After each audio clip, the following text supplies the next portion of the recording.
All right, what's popping, y'all? Hey, welcome back to another episode of Limitless Podcast. Please like, comment, subscribe.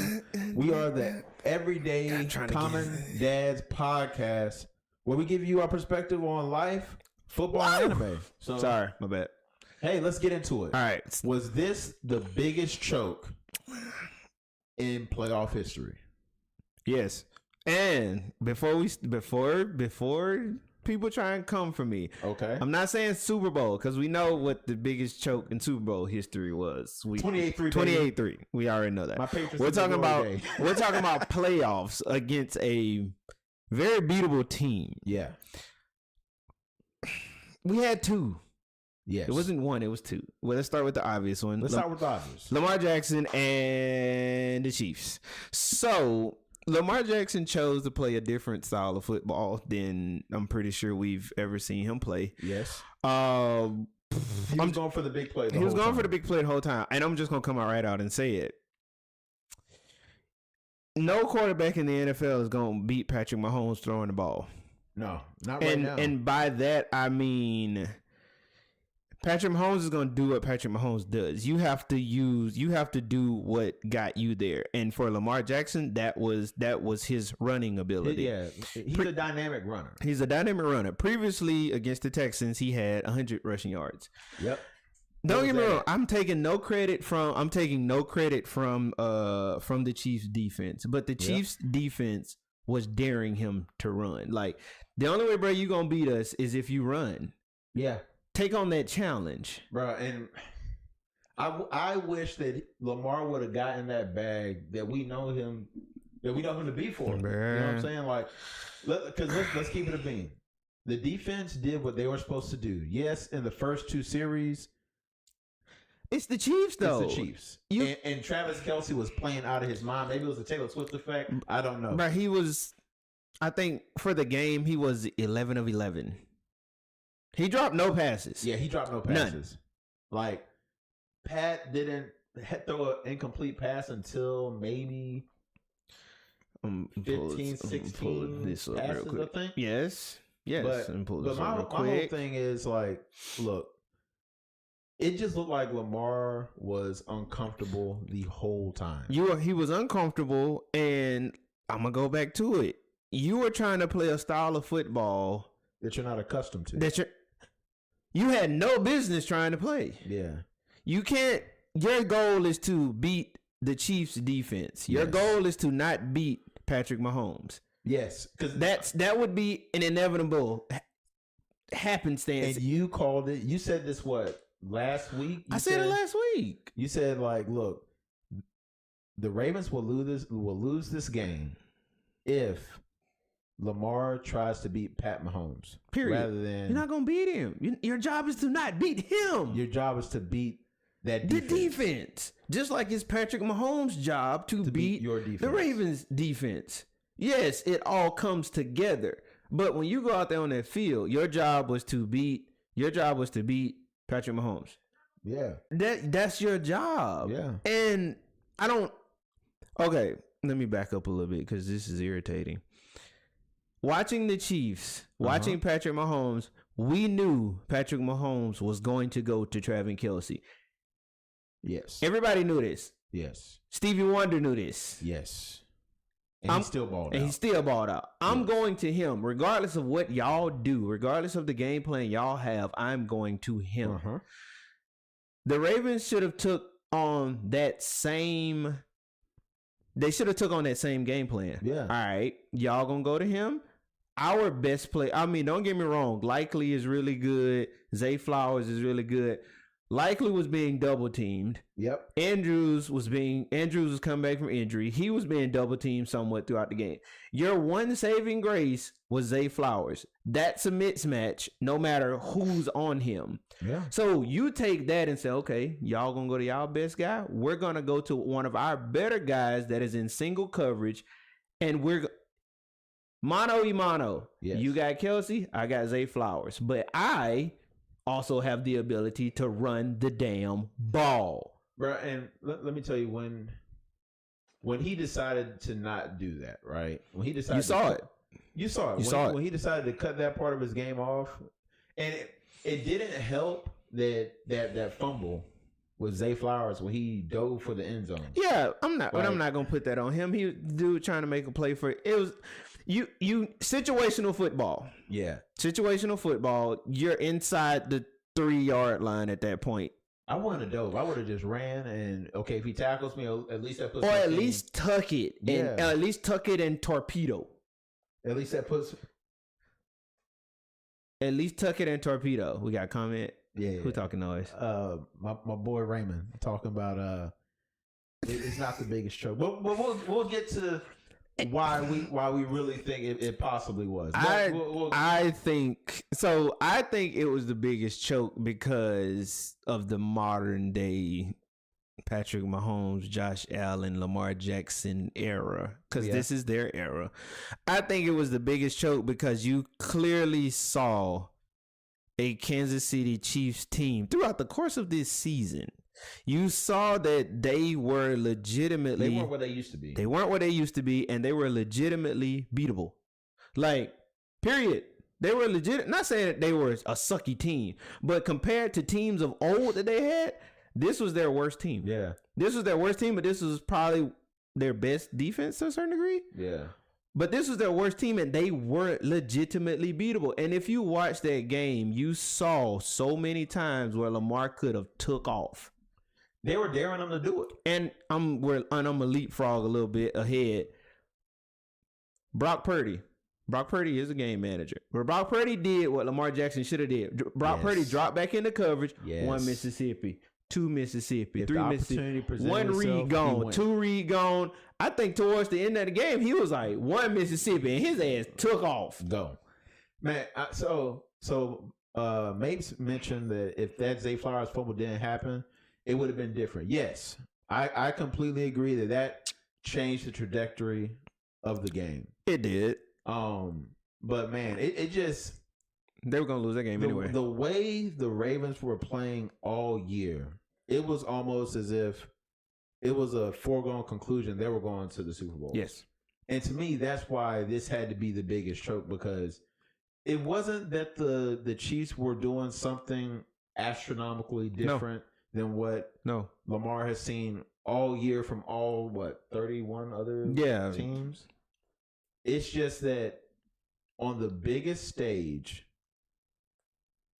he did not produce. If anything, this was the team that should have made the Super Bowl. Absolutely. Defense stellar. You got a great rookie in Zay Flowers. OBJ's back in his bag. Likely.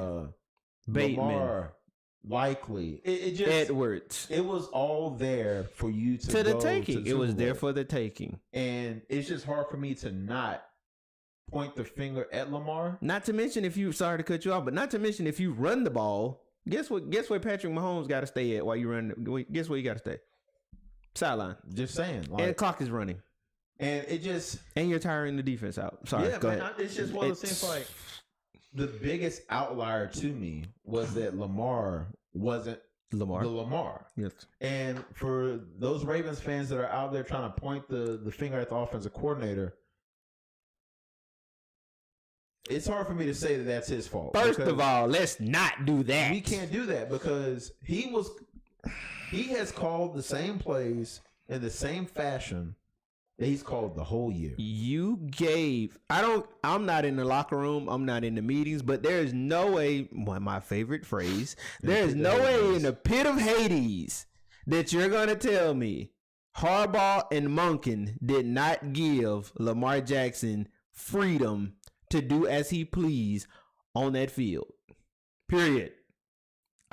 You can't tell me that. You can't tell me, oh, well, they're telling Lamar that he has to do this. Bull. Bruh. Bull. Yeah, man, because they pulled a clip like, I think it was maybe in the beginning of the season, or maybe it was last season, where Harbaugh, he was on, it was either hot mic'd or something, but he was like, Lamar, what do you want to do? You want to go for it on 4th down? That shows me that they aren't in the locker room saying, oh, Lamar, you need to do this, that, and the third. It's Lamar. What do we need to do to put you in the best position? You don't get a $200+ million bag, and you got to abide by rules. Thank you. No. Thank you. And there's no great quarterback that does not have a significant amount of freedom to make certain plays.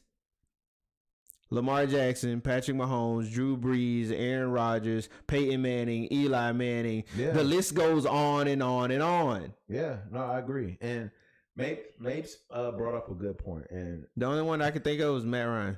But, you know. We'll go there. Saw how that went. I want to talk about that. But Saw how that went.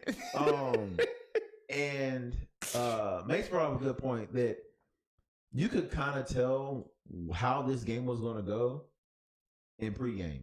Yes. When, I don't know if you saw this, but the whole kicker situation. What was the kicker? Yeah, I saw that. Tucker was. They were trying to get in their head. Trying to get in. They're trying to get in their head, and then after the kicker situation, it was, I can't remember the Ravens player, but he's on the side. He's standing on the side with the ball, and he's staring at the Chiefs. They're staring at him, and then they start this whole shoving match back and forth. They're getting in y'all head, and right. I don't know how nobody didn't realize that.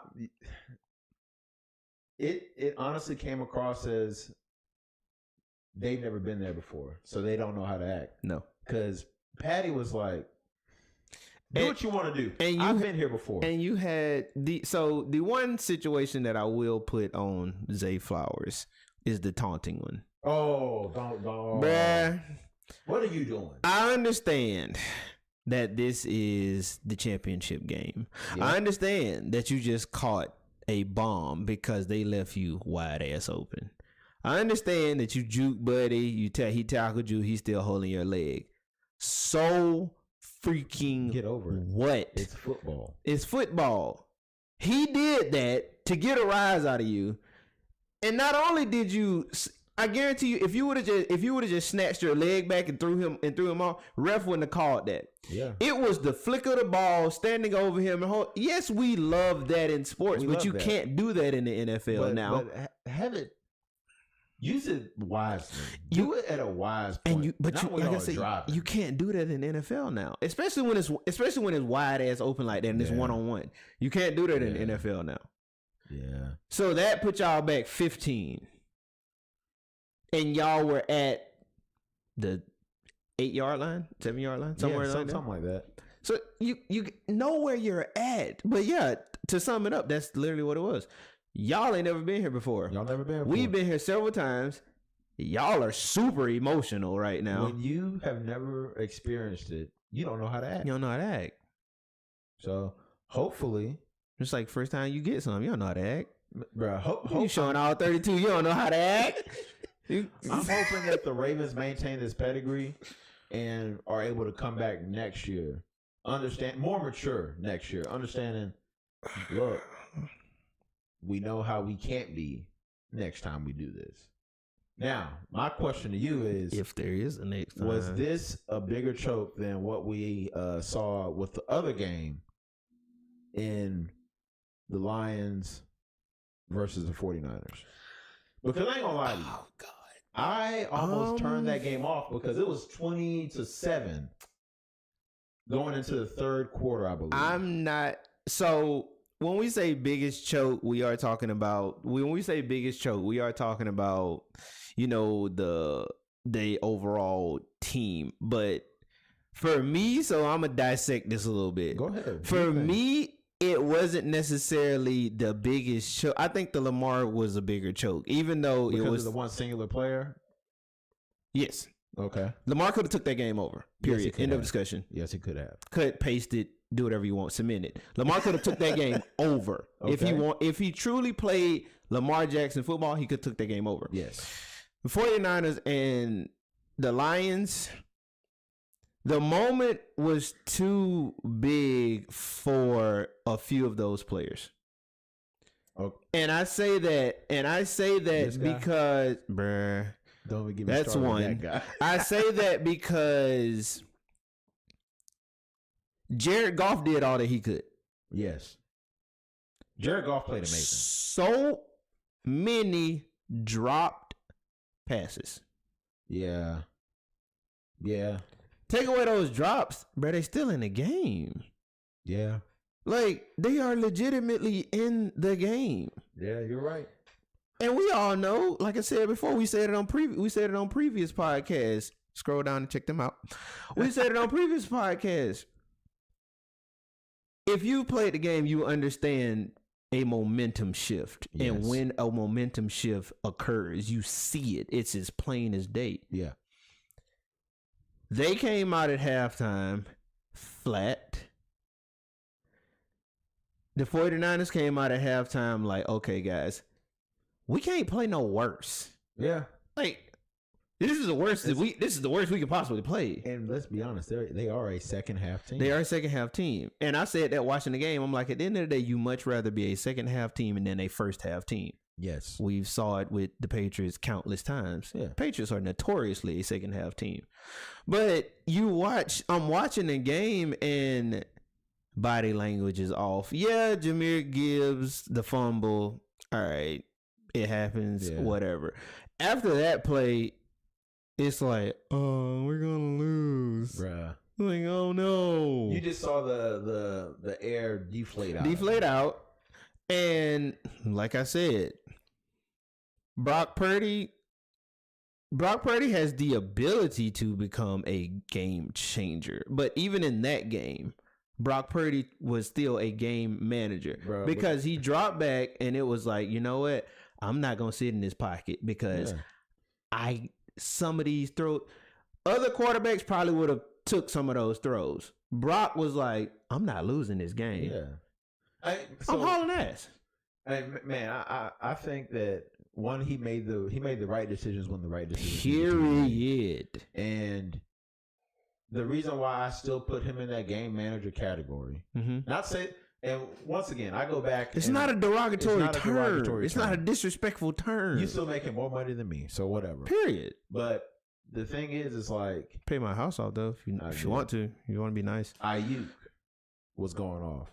Kittle was going off. Debo, McCaffrey was going off. Debo was going off. Everybody was going off. Even the other tight end. Bro, all Purdy needed to do was get them the ball and not fuck it up.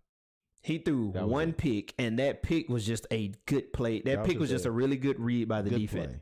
But yeah, so when you put it like that, especially in the second half, those runs killed the 49ers. Yeah, they did. Because I'm sitting there, so I'm standing there, not sitting, I'm standing there watching the game, and I'm like, I'm counting. I'm like, 1 Mississippi, 2 Mississippi. His ass took off. Oh yeah, bro.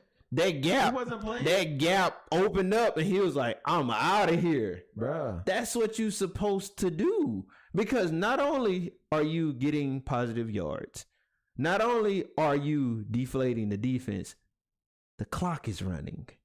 Yeah. And you have to start making Detroit use their timeouts. You're right. I mean, so for me, man,